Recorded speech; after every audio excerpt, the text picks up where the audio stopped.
अस्सलामुअलैकुम वरहमतुल्लाहि वबरकातुहू। माह रमज़ान का बाबरकत महीना चल रहा है। माशाअल्लाह काफ़ी लोग रोज़ा रख रहे हैं। इस रोज़े का रूहानी फ़ायदा, इसमें दुआएं करने की तौफीक मिलती है इंसान को, लेकिन इसके साथ साथ जो दुआएं कबूलियत का फ़ायदा इंसान को होता है, उसके जिस्म को भी इसका फ़ायदा होता है। ये रूहानी सेहत और नशोनुमा के लिए ज़रूरी है, ऐसा ही ये जिस्मानी सेहत के बहाल रखने के लिए भी ज़रूरी है। इसके तिब्बी फ़वायद बहुत हैं जो हम लोगों को पूरा इल्म नहीं है। ये मुख्तलिफ़ मज़ाहब में, बहुत से मज़ाहब में अल्लाह ताला ने हुक्म दिया है कि रोज़ा रखो, और अब भी कई मज़ाहब में रोज़ा किसी न किसी रंग में राइज है। रोज़े के तिब्बी फ़ायदे, जिस्मानी फ़ायदे ये हैं, ये दिल की बीमारियों को कम करता है, कैंसर जैसी मुज़ी मर्ज़ को ये कम करता है, मोटापा कम करता है, शुगर को कम करता है, ब्लड प्रेशर को कम करता है, इसके और पेट की अक्सर बीमारियां इससे ठीक हो जाती हैं। ये बहुत अहम किरदार अदा करता है रोज़ा। हर खुराक के बाद जब हम खुराक खाते हैं तो जिस्म खून में ग्लूकोज बनाता है। पैंक्रियास एक लबलबा है जो शुगर को कंट्रोल करता है। खाने के बाद खाना मीठा हो या नमकीन, लाजमन शुगर का लेवल ज़्यादा हो जाता है। तो उसमें क्योंकि हर चीज़ में शुगर है, खांड और गुड़ आप खाएं या ना खाएं, लेकिन रोटी खाने से भी, रोटी में शुगर ऐसी है, इतनी है कि वो भी ज़्यादा हो जाती है। फिर ये पैंक्रियास, जिसको हम लबलबा कहते हैं, ये इंसुलिन बनाकर खून में भेजता है। इंसुलिन का काम है, ये एक ऐसा हार्मोन बनाता है जो इंसुलिन को कंट्रोल करता है। अगर ज़्यादा शुगर हो जाए तो फिर लबलबा उसको कंट्रोल करके जिस्म की हालत को बहाल रखता है। शुगर का इस्तेमाल हम जब ज़्यादा करते हैं, रोटी भी खाते हैं, खाना भी खाते हैं और फिर मीठी चीज़ें भी खाते हैं, वो मीठा जो है वो खून में फिर कसरत से जब शुगर हो जाती है तो फिर लबलबा जिसको कहते हैं, वो फिर शुगर को कंट्रोल करने के लिए इंसुलिन बनाता है। लेकिन अगर ज़्यादा ही आप खाते रहें, शुगर बनती रहे, तो वो तेज़ी से इंसुलिन बनाता है, ऐसे हार्मोन बनाता है जो इंसुलिन कहलाती है। फिर इंसुलिन बना बनाकर वो थक जाता है। आखिर उसकी भी एक हद है, एक कैपेसिटी है, जैसे इंजन ज़्यादा चलने से कमज़ोर हो जाता है, थक जाता है। इसी तरह वो लबलबा जो है वो भी फिर शुगर को कंट्रोल नहीं कर सकता, और कभी वो कम बनाता है, कभी फिर ज़्यादा बनाता है। थका हुआ आदमी जैसे काम करता है, यही उसकी हालत है। इससे वो फिर फैट जिस्म में, फिर इस वजह से जब इंसुलिन, खून में इंसुलिन की मकदार कम हो जाती है तो लबलबा को ज़्यादा काम नहीं करना पड़ता रोज़े की वजह से। जब आप रोज़े की हालत में ब्लड शुगर अच्छी तरह इस्तेमाल हो तो लबलबा को फिर ज़्यादा काम नहीं करना पड़ता। ये फ़ायदा है रोज़े का।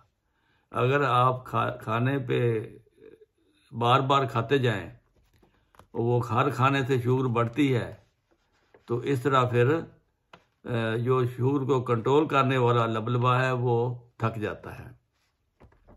लेकिन रोज़ा रखने से एक वक्फा होता है, उस वक्फे में लबलबे को कुछ सांस आता है, उसको ज़्यादा काम नहीं करना पड़ता, इंसुलिन की मकदार भी कम हो जाती है। फिर इस दौरान जिस्म में जो ज़ायद शुदा चर्बी होती है वो इस एनर्जी में इस्तेमाल होकर वो फैट कम होना शुरू हो जाती है। यूं रोज़े की बदौलत इंसान कई बीमारियों, फैट के कम होने से बहुत सी बीमारियों से इंसान को निजात मिली रहती है। फैट इसी तरह कम होती है कि जब खुराक नहीं मिलती तो जिस्म को एनर्जी की ज़रूरत होती है, तो जो ज़्यादा खाने से ज़्यादा चर्बी जिस्म में पैदा हो जाती है वो उससे फिर किसी का पेट बढ़ जाता है, किसी की जो है टांगें मोटी हो जाती हैं, बढ़ जाती हैं। इसी तरह फिर ब्लड प्रेशर की बीमारी हो जाती है, दिल की धड़कन की बीमारी हो जाती है। ये सब चीज़ें अगर इसको रोज़े की हालत में आप हैं तो फिर चर्बी ज़्यादा जो एक्स्ट्रा जमा हो गई है आपके पेट में वो फिर एक ऐसा ग्लूकोज से ग्लूकोज जो बनता है, ये जिस्म की एनर्जी है। जैसा कि गाड़ी के चलने के लिए पेट्रोल की ज़रूरत है, इसलिए जिस्म के चलने के लिए ग्लूकोज की ज़रूरत होती है। तो इसी तरह जब ज़्यादा खाने से चर्बी जमा हो जाती है तो फिर एक हार्मोन एड्रेनालिन है वो भी पैदा हो जाता है। वो उस चर्बी को जल्दी जल्दी एनर्जी में तब्दील करके फिर वो जिस्म को मुहैया करता है। और लगातार रोज़े रखने से कई घंटे जिस्म को खुराक नहीं मिलती तो जिस्म ज़्यादा चर्बी लेकर ज़्यादा चर्बी से एनर्जी लेकर वो अपना काम चलाता है, तो फैट कम हो जाती है, जिसके नतीजे में वज़न कम हो जाता है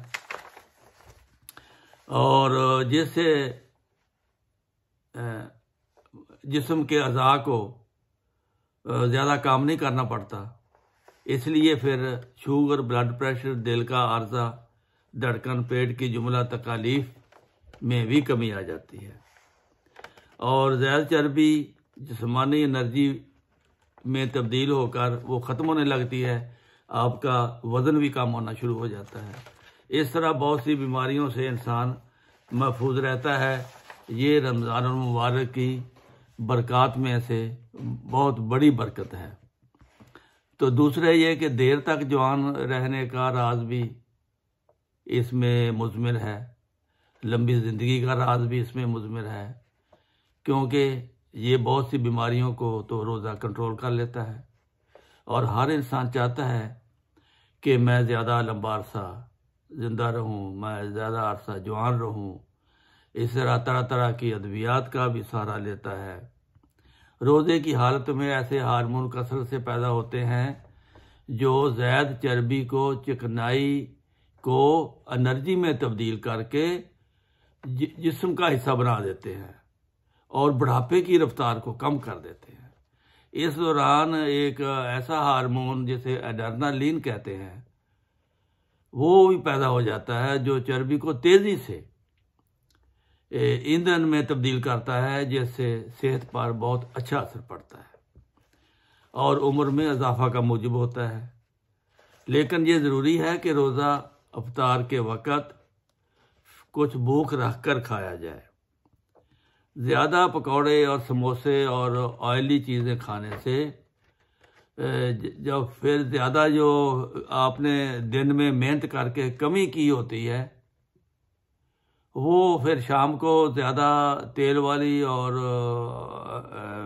चर्बी वाली चीज़ें खाने से फिर ज़्यादा रात को फिर वो तो उसके बराबर हो जाता है। इसलिए ऐसी चीज़ें खानी चाहिए जिससे फैट कम पैदा हो, जो सेहत पर मनफी असर ना डाले। समोसे पकौड़ों के लिए ये तेल की वजह से ज़्यादा फैट बनती है। बाज़ार में ऐसे तेल भी हैं जो अच्छे नहीं हैं, उनसे फैट ज़्यादा बनती है। ऐसे तेल भी हैं जिनसे फैट कम बनती है, मसलन ओलिव ऑयल है, इससे फैट कम बनती है। तो इस तरह आप अपने खाने की तैयारी के लिए भी इसका सोच समझ कर ऐसी खुराक खाएं जो अच्छे तेल में बनी हो और फैट जो है कम बनाए, जिसके नतीजे में आप इंशाअल्लाह ताला माह रमज़ान में आपका वज़न भी मुनासिब हो जाएगा और आपकी सेहत भी ठीक हो जाएगी और आप कई बीमारियों से आपको निजात मिलेगी, जैसे खून, जिगर, मैदा जब आसानी से काम कर रहे हैं, उन पर कोई बोझ नहीं पड़ता, तो लबलबा पर भी बोझ नहीं पड़ेगा। तो फिर एक मतवाज़न आपका जिस्म में खून और एनर्जी और जितनी ज़रूरत है, इंसुलिन की ज़रूरत है, वो मिलती रहेगी और आप सेहतमंद रहेंगे। अल्लाह ताला आप सबको, हम सब को सही मानों में रोज़ा रखने की तौफीक अता फरमाए और इसके साथ साथ दुआ करने की भी बहुत ज़रूरत है। और नमाज़ें भी बहुत ज़रूरी हैं, इसलिए नमाज भी एक किस्म की वर्जिश है। नमाज एक किस्म का जिम्नास्टिक है। जब आप सिजदा में जाते हैं और जब रुकू में जाते हैं तो रीढ़ की हड्डी की वर्जिश होती है। जब सिजदे में जाते हैं तो दिमाग की तरफ खून ज़्यादा आता है, उस वक्त दिल ऊंचा होता है, सर नीचा होता है, इसलिए खून बहुत जल्दी से दिमाग की तरफ जाता है। जब दिमाग को पूरा खून पहुंचता है तो फिर वो सेहतमंद होकर जिस्म को सही आर्डर देता है। ये नमाज के भी बहुत से फ़ायदे हैं और रोज़े के भी बहुत से फ़ायदे हैं। अस्सलामु अलैकुम व रहमतुल्लाहि व बरकातुहू।